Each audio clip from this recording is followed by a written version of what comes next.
Ajrina Putri Paujani dari kelas 2N Manajemen. Di video pembelajaran kali ini, di pertemuan 15, di pertemuan terakhir, saya akan membahas mengenai implementasi kinerja berbasiskan manajemen SDM. Untuk lebih detailnya, yuk simak pembelajaran berikut. Implementasi kinerja dalam manajemen SDM. Selanjutnya di sini ada tingkat kinerja di mana terbagi menjadi 3. Yang pertama ada kinerja organisasi, yaitu pencapaian hasil pada tingkat atau unit analisis organisasi. Kinerja pada tingkat organisasi ini terkait tujuan organisasi, rancangan organisasi, dan manajemen organisasi. Yang kedua ada kinerja proses, di mana kinerja pada proses tahapan dalam menghasilkan produk atau pelayanan. Ini mempengaruhi tujuan proses, rancangan, dan juga manajemen proses. Yang ketiga di sini ada kinerja individu atau pekerjaan, di mana pencapaian atau efektivitas pada tingkat pegawai dipengaruhi diantaranya yaitu tujuan pekerjaan, rancangan pekerjaan, dan manajemen pekerjaan serta karakter individu, menurut Ramier dan Brecht 1995. Selanjutnya ada kategori arti kinerja, di mana kinerja ini merujuk pengertian sebagai perilaku yang merupakan seperangkat perilaku yang relevan dengan tujuan organisasi atau unit organisasi tempat orang bekerja. Kinerja merupakan sinonim dengan perilaku. Kinerja ini adalah sesuatu yang secara aktual orang kerjaan dan dapat diobservasi. Kinerja mencakup tindakan-tindakan dan perilaku yang relevan dengan tujuan organisasi. Kinerja bukan konsekuensi ataupun hasil tindakan, tetapi tindakan itu sendiri. Lalu menurut Bernardin 2001, kinerja merupakan catatan hasil yang diproduksi atau dihasilkan atas fungsi atau aktivitas selama periode waktu tertentu. Kinerja sebagai hasil, bukan karakter, sifat, dan perilaku. Sedangkan menurut Richard 2003, kinerja sebagai hasil juga terkait dengan produktivitas dan efektivitas. Produktivitas merupakan hubungan antara jumlah barang dan jasa yang dihasilkan dengan jumlah tenaga kerja, modal, dan sumber daya yang digunakan dalam produksi itu. Selanjutnya ada pendekatan pengukuran kinerja. Yang pertama di sini ada pendekatan ukuran standar kinerja dalam melakukan pengukuran, di mana pendekatan diantaranya itu ada pendekatan personality traits, yaitu mengukur diantaranya kepemimpinan, inisiatif, dan sikap. Yang kedua ada pendekatan perilaku yang mengukur umpan balik, kemampuan presentasi respon terhadap komplain pelanggan. Yang ketiga ada pendekatan hasil, yaitu mengukur kemampuan produksi, menyelesaikan produksi sesuai jadwal, peningkatan produksi ataupun jualan menurut De Vries dan kawan-kawan 1981. Adapun aspek pengukuran kinerja ini yaitu diantaranya produktivitas, kualitas, ketepatan waktu, putaran waktu, penggunaan sumber daya, dan juga biaya. Untuk jenis ukuran kinerja sendiri yaitu ada ukuran uang, diantaranya itu pendapatan, pengeluaran, pengambilan, ukuran upaya atau dampak yaitu capaian, sasaran, penyelesaian proyek, tingkat pelayanan, kemampuan yang mempengaruhi. Lalu yang ketiga ada ukuran reaksi, diantaranya yaitu penilaian rekan kerja, pelanggan, pemegang pekerjaan lainnya. Dan yang keempat ada ukuran waktu, diantaranya itu pelaksanaan kerja dibandingkan jadwal, batas akhir, kecepatan respon, dan juga jumlah sasaran. Dan di sini ada juga ukuran kinerja dalam dimensi kualitas, diantaranya yaitu ada kehadiran, daya tanggap, kompetensi, akses, kesopanan, komunikasi, kejujuran, keamanan, pengetahuan terhadap pelanggan, dan juga bukti langsung. Adapun perspektif atau aspek balance scorecard dalam mengembangkan pengukuran kerja, yaitu yang pertama ada pengukuran kerja dari aspek keuangan, diantaranya biaya administrasi atau minimal. Yang kedua ada pengukuran aspek pelanggan, diantaranya itu kepuasan pelanggan, pelayanan efektif. Yang ketiga ada aspek proses bisnis internal, diantaranya itu sistem kontrol, pengadaan efektif, memenuhi sasaran kebijakan publik.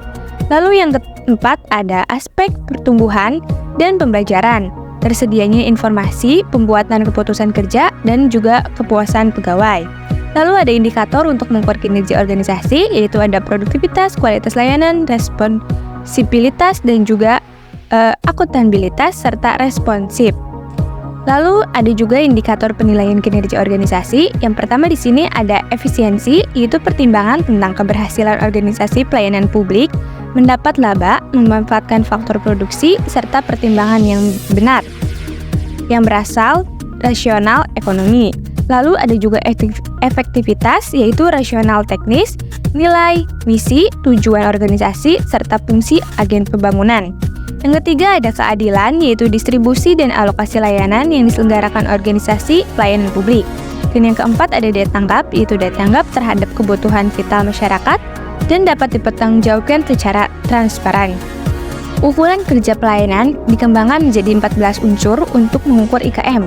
Di antaranya yaitu ada proses pelayanan, persyaratan pelayanan, kejelasan petugas pelayanan, kedisiplinan petugas pelayanan, tanggung jawab petugas, kemampuan petugas, kecepatan pelayanan, kesediaan mendapat pelayanan, kesopanan dan keramahan petugas, kewajiban biaya pelayanan atau kewajaran biaya pelayanan, lalu ada kapasitas biaya pelayanan, kepastian jadwal pelayanan, kenyamanan lingkungan, dan juga keamanan pelayanan. Adapun indikator kinerja organisasi yang dijadikan pedoman menyusun laporan kinerja, itu diantaranya ada masukan, keluaran, hasil, manfaat, dan juga dampak. Lalu selanjutnya di sini ada konsep kinerja dalam organisasi, yaitu di mana kinerja adalah hasil kerja yang dicapai oleh seseorang atau kelompok orang dalam suatu organisasi sesuai dengan wewenang dan tanggung jawab masing-masing dalam rangka mencapai tujuan organisasi yang bersangkutan secara legal, tidak melanggar hukum, dan sesuai dengan moral etika.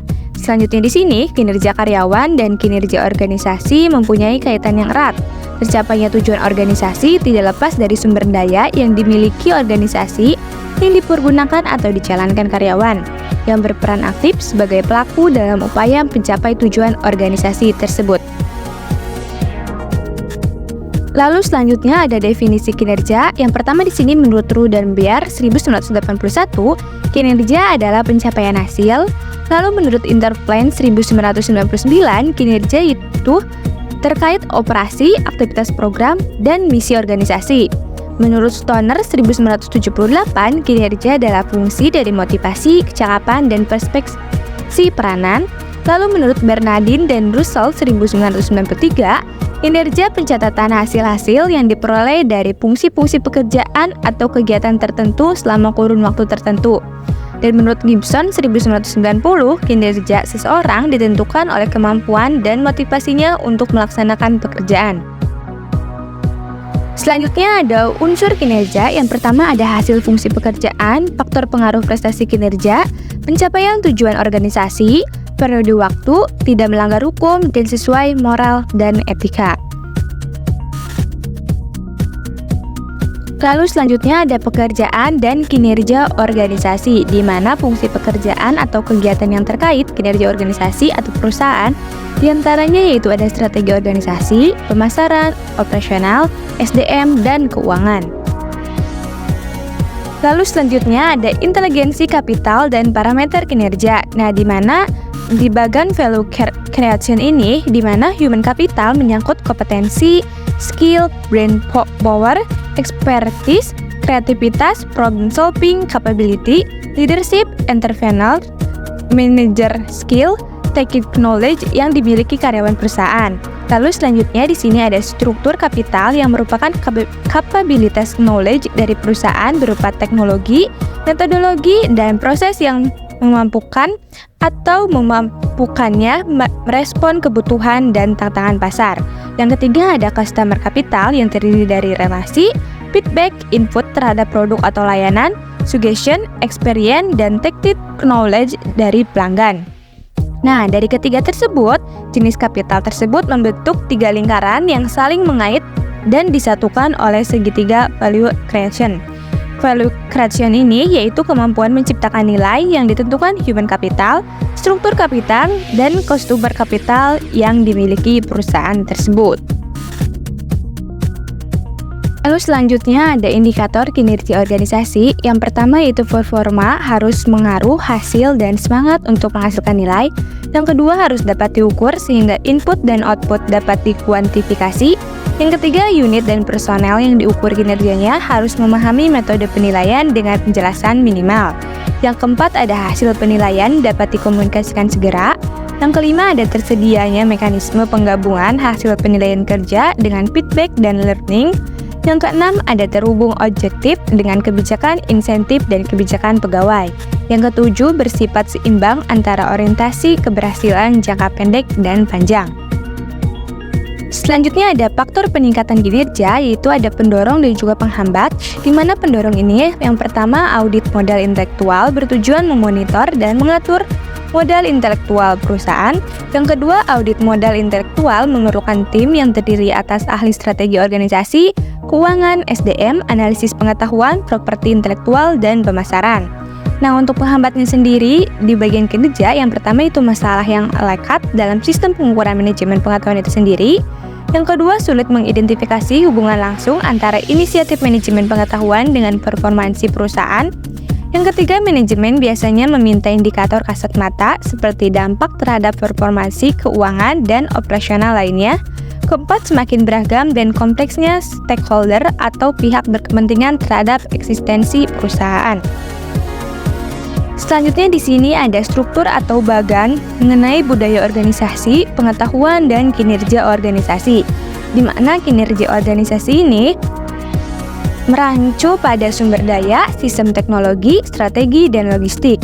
Nah, pada budaya organisasi, nilai yang diyakini secara umum yaitu berpengaruh terhadap nilai dan keyakinan personal, berpengaruh terhadap perilaku dan juga kinerja individualnya, yang mana keempat tersebut berpengaruh juga terhadap sumber daya, sistem dan teknologi, strategi, dan logistik. Nah, untuk lebih jelasnya bisa lihat pada diagram di atas. Oke guys, sekian videonya. Jangan lupa like, subscribe, dan nyalakan loncengnya untuk video selanjutnya. Bye!